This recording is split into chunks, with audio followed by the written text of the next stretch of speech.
딸의 죽음에 대한 복수를 위해 모리구치 선생님은 학생들의 우유 상자에 감염된 피를 몰래 주입했습니다. 그들이 우유를 다 마신 후 선생님은 교실에 들어가 문을 잠그고 마지막 수업을 시작했습니다. 선생님은 반 전체에 자신이 사직했다고 알리지만 떠나기 전에 딸의 이야기를 모두에게 들려주고 싶다고 말합니다. 모리구치는 임신을 했지만 약혼자가 감염된 것을 알았습니다. 약혼을 취소하고 병원에서 치료를 받았고 그녀는 건강한 여자아이를 낳아 홀로 엄마가 되었습니다. 몇 년 동안 모리구치는 혼자서 아이미를 키웠습니다. 삶은 힘들지만 행복했으며 이후 아이미는 유치원에 다니기 시작했습니다. 퇴근이 늦어져서 모리구치는 학교 옆에 사는 타크치에게 아이미를 돌봐달라고 부탁할 수 없었습니다. 하지만 타크치 할머니가 아파서 입원해 모리구치는 아이미를 학교의 보건실로 일찍 데려갔습니다. 한 달 전 수요일에 그녀는 갑자기 아이미가 보건실에서 사라진 것을 알았습니다. 걱정 속에 찾다가 모리구치는 학교 수영장에서 딸의 시신을 찾았습니다. 경찰은 아이미가 미끄러져서 익사했다고 결론 냈습니다. 그 시절 자식을 잃은 슬픔은 그녀를 무너뜨렸습니다. 하지만 장례식 후 딸의 물건을 정리하던 중 모리구치는 아이미의 것이 아닌 분홍색 토끼 모양의 크로스백을 발견했습니다. 슈퍼마켓에 갔을 때 아이미가 사달라고 했던 가방이었는데 모리구치는 사주지 않았습니다. 이 존재하지 말아야 할 가방이 모리구치를 경계시켰습니다. 그녀는 딸이 사고로 죽지 않았을 가능성이 높다는 것을 알았습니다. 조사 후 그녀는 아이미가 살해당했다는 것을 확신하게 되었습니다. 모리구치는 학생들에게 자신의 딸을 죽인 2명의 범인이 이 교실에 앉아 있다고 말했습니다. 하지만 모리구치는 범인의 이름을 밝히지 않았고 경찰에 신고할 생각도 없었습니다. 왜냐하면 미성년자 보호법에 따르면 14세 미만의 어린이는 형사 책임을 지지 않기 때문입니다. 고의로 살인 혐의를 받더라도 이 교실에 있는 살인자들은 처벌받지 않을 것입니다. 모리구치는 그 2 범인의 특징을 번호 1과 번호 T로 부르며 설명하기 시작했습니다. 아래의 학생들은 누가 범인인지 추측하며 소곤소곤 이야기했습니다. 범인 1은 학업 성적이 우수하고 겉보기에는 평범한 학생입니다. 하지만 모리구치는 다른 학생들로부터 번호 1이 초등학교 때부터 작은 동물과 좋아한다는 소문을 듣곤 했습니다. 그는 도구를 사용해 고양이와 개화하며 영상을 웹사이트에 올렸습니다. 그 웹사이트의 이름은 천재박사연구소입니다. 어릴 때부터 그는 자신이 평범한 사람들보다 뛰어난 천재라고 생각했습니다. 모리구치는 이 소문이 진짜인지 가짜인지 확인하려고 애썼습니다. 어느 날 번호 1이 그녀의 사무실에 찾아왔습니다. 그는 모리구치에게 작은 지갑을 주며 이것이 자신의 최신 발명품이라고 자랑했습니다. 너 나를 실험용 쥐로 생각하고 있는 거야. 번호 1은 선생님의 칭찬을 받고 싶어 했지만 모리구치가 그가 동물과의 상호작용에 대해 비판하자 예상치 못한 반응을 보였습니다. 그래서 떠나기 전에 그는 모리구치에게 이해할 수 없는 말을 던졌습니다. 뭐라고요? 선생님 안 들리세요? 중요한 물건이 깨지는 소리입니다. 그 지갑은 나중에 범인 1이 도난 방지 지갑으로 포장했습니다. 범인 1은 이 도난 방지 지갑을 사용해 중학교 학생들을 위한 과학기술 대회에 참가했고 뛰어난 발명상을 수상했습니다. 모리구치가 말을 마치자 학생들은 범인 1이 바로 반의 수재인 와타나베라는 것을 이해했습니다. 와타나베는 항상 반에서 1등을 차지했으며 국가과학기술대회에서 상을 받은 유일한 학생이었습니다. 모리구치는 핑크 토끼 모양의 크로스백을 찾은 후 그 가방을 와타나베에게 가져갔습니다. 모리구치는 와타나베가 두려워할 것이라고 생각했지만 그의 다음 행동은 예상을 벗어났습니다. 농담이야. 그 후 와타나베는 모리구치 앞에서 자신이 아이미를 죽였다고 즉시 인정했습니다. 도난 방지 지갑이 상을 받은 후 와타나베는 이 천재라는 타이틀로 인해 그는 전국의 주목과 찬사를 받을 것입니다. 하지만 그날 갑자기 큰 뉴스가 등장했습니다. 13세 소녀가 가족을 모두 독살한 사건, 루나히헤가 가족을 독살해 죽인 사건은 모든 언론의 주목을 받았습니다. 루나히헤는 독약을 사용해 자신의 가족 4명을 죽였고 그 범행 과정을 생중계로 인터넷에 올렸습니다. 하지만 루나히헤는 14세가 되지 않았기 때문에 결국 그녀는 사과 편지를 쓴 후 경찰서에서 풀려났습니다. 루나히헤의 살인 사건은 전국적으로 큰 충격을 주었습니다. 와타나베가 상을 받았다는 뉴스는 신문에 작은 기사로 실렸고 이로 인해 와타나베는 매우 화가 났습니다. 그는 살인을 저질러야만 더 많은 주목을 받을 수 있다고 고집했습니다. 범인 1에 대해 이야기한 후 모리구치는 와타나베와는 다르게 공부를 잘하지 않는 내성적 남학생입니다. 내성적이며 성적이 나쁜 남학생입니다. 학교를 빼먹고 게임하러 갔을 때 불행히도 몇 명의 깡패에게 주목을 받게 되었습니다. 패닉 상태에서 범인 2는 경찰서로 달려갔고 경찰은 모리구치 담임 선생님에게 그를 데리러 오라고 연락했습니다. 하지만 그때 모리구치는 직접 가지 않고 옆반 남자 담임 선생님에게 대신 가달라고 부탁했습니다. 학교에서 스캔들이 발생, 한 여학생이 남자 선생님에게 꾸중을 들었고 그로 인해 원한을 품고 복수할 계획을 세웠다. 그녀는 선생님에게 포기하고 싶다고 문자를 보냈지만 선생님이 그녀는 사진을 찍고 선생님이 자신을 괴롭히고 있다고 허위 고발했다. 그래서 학교는 규정을 제정했다. 학생이 학교 밖에서 문제를 겪으면 같은 성별의 교사만이 처리할 수 있도록 말이다. 그 후 범인 둘은 게임을 하러 갔다가 수영장 청소 벌을 받았고 그래서 그는 모리구치에게 이유 없이 원한을 품었다. 이런 일들은 모리구치의 주관적인 추측이 아니라 범인 2가 그녀에게 자신의 집에 갔을 때 직접 이야기한 것입니다.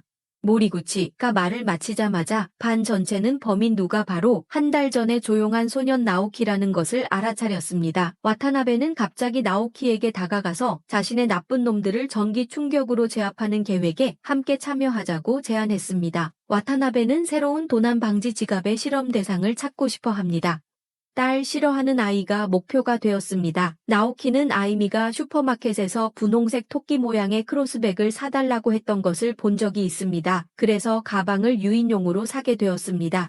그 수요일 두 아이는 아이미에게 다가가서 엄마가 비밀리에 사준 선물이라고 거짓말했습니다. 아이미는 순진하게도 그게 진짜라고 믿었습니다. 지퍼에 손을 대자마자 아이미는 평소보다 3배 강한 전기에 의해 쓰러졌습니다. 와타나베는 아이미가 전기로 죽었다고 생각했습니다.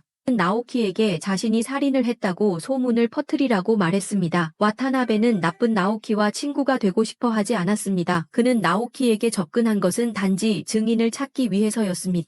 하지만 와타나베는 자신이 떠난 후 나오키의 일련의 행동이 자신의 유명한 계획을 망칠 것이라고는 생각하지 못했습니다. 나오키는 겁이 많아 의심받는 것이 두려워서 당황한 나머지 분홍색 토끼 모양의 크로스백을 다크치 할머니의 집 마당에 던졌습니다. 그리고 나서 그는 아이미를 안고 수영장에 그대로 던졌습니다. 두 범인에 대한 이야기를 마친 모리구치는 학생들에게 자신이 경찰에 신고하지 않을 것이라고 솔직하게 말했습니다. 교사로서 저는 길을 잃은 학생들을 올바른 길로 인도할 책임이 있습니다. 이 두 사람에게 생명의 중요성을 느끼게 해주기 위해 저는 감염된 사람의 물건을 그들의 우유에 섞었습니다. 반 친구들은 이 이야기를 듣고 불안해하며 두 살인자를 돌아보았습니다. 조용히 해. 둘 다 이미 우유를 다 마셨어. 고마워. 2-3달 후에 혈액 검사를 받으러 가는 것을 잊지 마세요. 감염되면 잠복기는 5년에서 10년입니다. 이렇게 긴 시간은 생명을 존중하는 법을 배우기에 충분하고 자신의 죄를 뉘우치기에 충분합니다. 수업이 끝난 후 모리구치는 사직하고 학교에서 사라졌습니다. 이후 학교는 한 달간 여름 방학을 주었습니다. 방학이 끝나고 학생들이 다시 학교에 돌아왔지만 나오키는 여전히 학교에 오지 않았고 와타나베는 아무 일도 없었던 것처럼 창가에 앉아 있었습니다.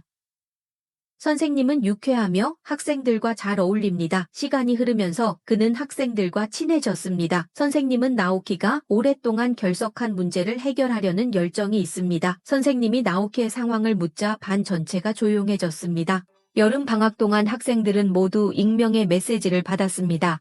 누구든지 과거의 일을 누설하면 범인으로 복수받을 것입니다. 그래서 아무도 학교나 부모님에게 말하지 않았습니다. 두 범인의 이야기는 모두가 암묵적으로 이해하는 비밀이 되었습니다. 테라다 선생님은 나오키가 학교 공포증이라고 생각했습니다. 선생님은 반의 따뜻함을 이용해 나오키가 학교에 돌아오도록 도와주기로 결정했습니다. 테라다 선생님은 친구들에게 번갈아 가며 노트를 복사하라고 하신 후 선생님과 반장 미즈키가 나오키의 집에 가져가기로 했습니다. 나오키의 어머니인 시모무라 씨는 그들을 맞으며 테라다 선생님이 이전 담임교사보다 좋다고 했습니다.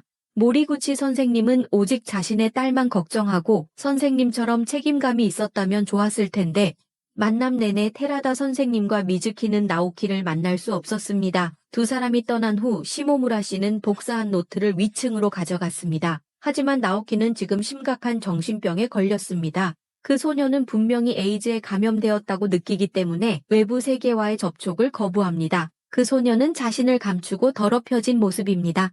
소년이 만지는 모든 것에는 바이러스가 있다고 느낍니다. 아들이 이렇게 된 모습을 보니 시모무라 씨는 모리구치에 대한 증오가 더욱 커졌습니다. 그날 모리구치가 갑자기 집에 오지 않았다면 제 아들은 이렇게 되지 않았을 것입니다. 모든 게 그 여자 때문입니다. 내 착한 나오키가 이렇게 되다니. 한 달 이상 전에 모리구치는 시모무라 집에 갔었습니다. 두 사람 앞에서 나오키는 자신이 아이미를 죽이는 사건에 연루되었다고 인정했습니다. 그때 시모무라 씨는 불쌍하다고 말했지만 그녀가 불쌍한 것은 죽은 아이미가 아니라 자신의 아들이 이용당한 것이었습니다. 그녀는 아들이 나쁜 친구들과 사귀고 있다고 생각했습니다. 아이미의 죽음은 그녀의 아들이 일으킨 불행한 사고일 뿐입니다. 살인범 와타나베는 곧 학급 전체의 괴롭힘의 표적이 됩니다. 와타나베의 책에 모욕적인 글귀를 가득 적고 그의 사물함에 쓰레기를 가득 채워 넣었습니다. 학생들은 왜 살인범이 여전히 법의 처벌을 받지 않는지 이해하지 못합니다. 와타나베를 괴롭히는 것은 그들이 할 수 있는 정당한 처벌입니다. 그들은 와타나베를 괴롭힌 순위를 매겼습니다. 순위가 높을수록 괴롭힘이 심했습니다. 어느 날 테라다 선생님이 반의 나오키를 응원하는 그림을 그리자고 했습니다. 이때 반의 학걸이 갑자기 나오키를 처벌할 절호의 기회라고 아이디어를 냈습니다. 그 후 학생들은 추모판에 응원의 메시지를 적었습니다. 이 친구들의 정성이 담긴 추모판도 시모무라 씨에게 전달되었습니다. 하지만 시모무라 테라다의 집에 들어오는 걸 허락 안 했어요. 나오키는 선생님이 집에 온다는 걸 알면 집에서 통제를 잃고 미쳐버리기 때문이에요. 추모판이 시모무라 씨에게 전달되어 벽에 걸렸지만 그녀는 그 안에 숨겨진 시를 발견하게 됩니다. 그날 테라다 선생님은 익명의 편지를 받았습니다. 선생님은 반 전체가 와타나베를 괴롭히고 있다는 것을 알게 되었습니다. 선생님은 학생들이 와타나베의 성적에 질투를 느껴서 반 전체를 한바탕 꾸짖었습니다. 그 후 반 전체가 배신자를 추적하기 시작했습니다. 당연히 학급회장 미즈키가 용의자가 되었다. 그 소녀가 와타나베를 괴롭힌 적이 없었기 때문에 괴롭힘 순위표 점수 살인자와 밀고자를 처벌하기 위해 0점이 되었기 때문에 학생들은 두 사람에게 키스하기로 결정했습니다. 그날 밤 와타나베는 미즈키와 만나 검사 결과를 보여주며 자신이 애에 감염되지 않았다고 말했습니다. 와타나베의 의도는 미즈키가 병에 걸릴까 하는 것이었지만 미즈키는 처음부터 모리구치 선생님이 거짓말하는 걸 알았습니다. 왜냐면 S바이러스가 포함된 우유를 마신다고 해도 감염 확률이 낮기 때문입니다. 이 강제 입맞춤 사건 이후 두 사람 사이의 거리는 가까워졌습니다. 사실 반장 미즈키도 모범적인 학생이라고 할 수는 없습니다. 그 소녀의 손목에는 루나히를 상징하는 문신이 있습니다. 사실 그 소녀는 온 가족을 독살한 악마 루나히를 매우 존경하고 있습니다. 그 소녀와 와타나베는 방과 후에 자주 함께 놀았습니다. 범죄를 갈망하는 두 사람은 서로의 공감대를 찾았습니다. 와타나베와 접촉한 후 미즈키는 점점 더 많은 것을 알게 되었고 결국 그의 비밀을 알게 되었습니다. 와타나베의 어머니는 유망한 전자 엔지니어입니다. 그의 눈에 아버지는 그저 평범한 가전제품 가게의 주인일 뿐입니다. 결혼한 후 그의 어머니는 전업주부가 되기 위해 일을 그만두었지만 후회하게 되었습니다. 그의 어머니는 결혼하고 아이를 낳은 것이 자신의 과학 연구 경력을 계속할 수 없게 만들었다고 생각하며 모든 원망을 와타나베에게 쏟았습니다. 결국 그의 아버지는 더 이상 참을 수 없어 이혼하게 되었습니다. 그의 어머니는 만족스럽게 실험실로 돌아가 일을 계속했습니다. 그녀는 떠날 때 매우 단호하게 행동했으며 와타나베가 뒤에서 쫓아와도 한 번도 그를 돌아보지 않았습니다. 와타나베의 마음속에서 어머니는 항상 그가 존경하는 존재입니다. 그는 어머니의 사랑과 관심을 갈망했지만 어머니는 떠난 이후로 다시는 나타나지 않았습니다. 그 후 그의 아버지는 재혼하여 새 아이를 가졌지만 와타나베의 눈에는 그저 두 바보가 합쳐져서 새로운 바보를 낳은 것처럼 보였습니다. 자신을 천재라고 그는 방에 틀어박혀 발명품을 만들곤 했습니다. 어머니의 주목을 받기 위해 그는 자신의 웹사이트를 만들어 새로운 발명품을 하나하나 올렸습니다. 하지만 수년이 지나도 그의 어머니는 그가 발명한 빈 지갑이 국가상을 받았다는 사실에 전혀 신경 쓰지 않았습니다. 하지만 루나히 사건은 사람들의 관심을 빼앗아 갔습니다.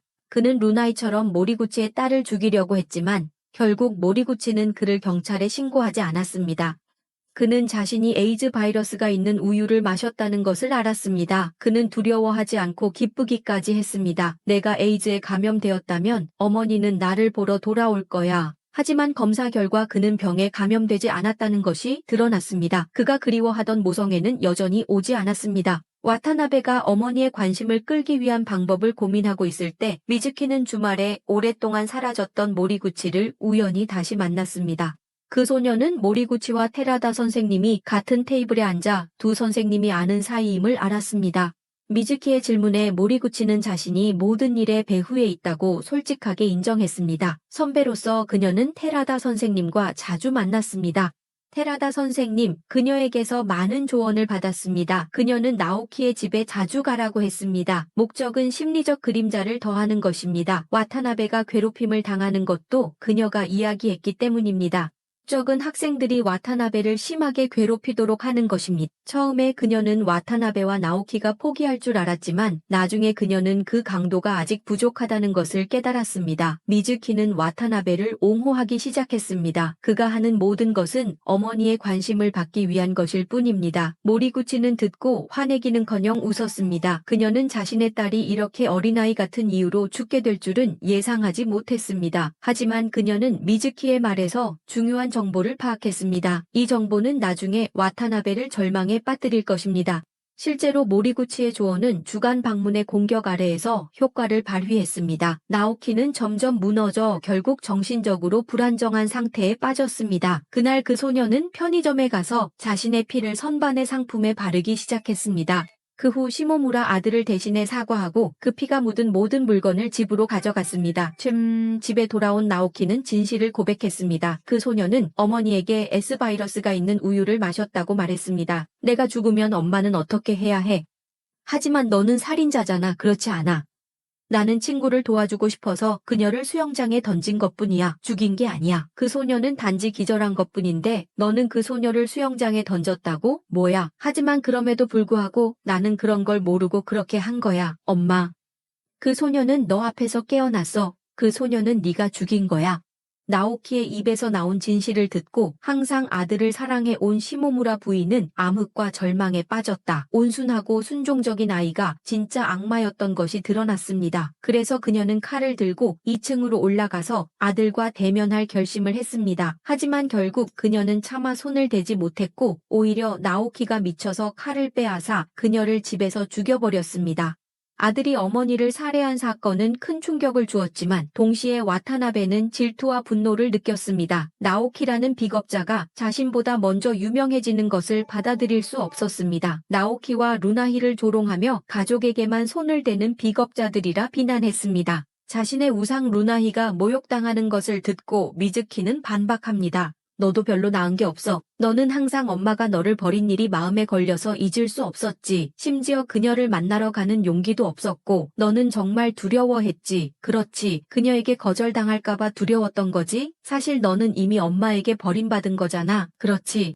미즈키를 죽인 날 와타나베의 웹사이트에 새 메시지가 왔습니다. 메시지의 내용은 그의 어머니의 주소와 전화번호였습니다. 와타나베는 미친 듯이 기뻐서 드디어 어머니가 자신에게 관심을 가져주었다고 생각했습니다. 그는 발명품을 들고 어머니에게 보여주려 했습니다. 하지만 어머니의 사무실에 도착했을 때 그는 어머니가 거기 없다는 것을 알았습니다. 와타나베는 동료에게 어머니가 재혼했으며 현재 남편과 허니문을 즐기러 휴가 중이라는 소식을 들었습니다. 그때 그는 자신의 어머니가 자신에게 한 번도 관심을 두지 않았다는 것을 알았습니다. 어머니에 대한 그의 바람은 단지 일방적 사랑이었습니다. 와타나베는 울면서 사무실을 뛰쳐나갔습니다.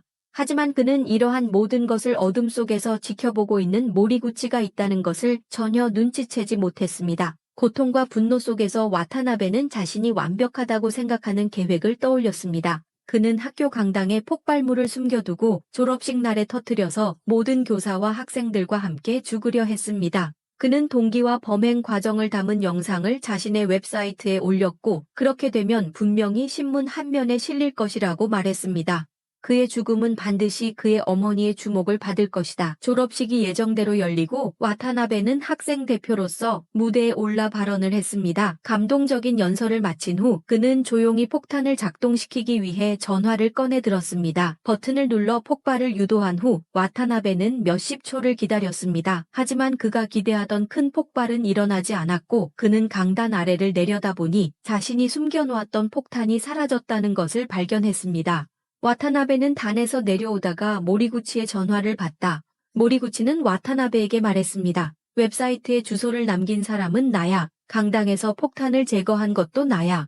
그리고 나는 그가 가장 만나고 싶어하는 사람에게 그 폭탄들을 가져갔고 그녀에게 모든 이야기를 다 털어놓았어. 너가 그녀를 얼마나 사랑했든 그녀의 관심을 얻기 위해 몇 명을 죽였든 상관없이 나는 그녀가 너를 잊지 않았다는 것을 발견했어. 그녀의 마음속에는 여전히 너에 대한 모성애가 조금 남아있어. 나는 너의 선물을 그녀의 사무실에 두었고 네가 폭탄을 작동시키지 않기를 기도했어. 하지만 지금은 매우 안타깝게 생각해. 결국 너는 버튼을 눌렀으니까 나는 그 소리를 들었어. 중요한 물건이 깨지는 소리, 부프가 아니라 소리였어. 더 이상 말하지 마. 와타나베. 폭탄을 만든 사람도 버튼을 누른 사람도 바로 너야. 결국 모리구치는 천천히 강당으로 들어와 와타나베 앞에 섰어. 그녀는 자식을 잃은 아픔을 겪었고 이제 그 살인자도 비슷한 고통을 겪어야 해. 이 순간 그녀는 마침내 악마에게 복수를 완성했어. 이제부터가 너의 인생을 다시 시작하는 첫걸음이야. 농담이야. 영화의 결말에서 모리구치는 농담이라고 말했어. 이것은 감독이 이 어두운 이야기에서 남긴 암시입니다. 이 농담은 인생을 다시 시작하게 하려는지 폭탄을 어머니에게 가져다 주려는 질문이야.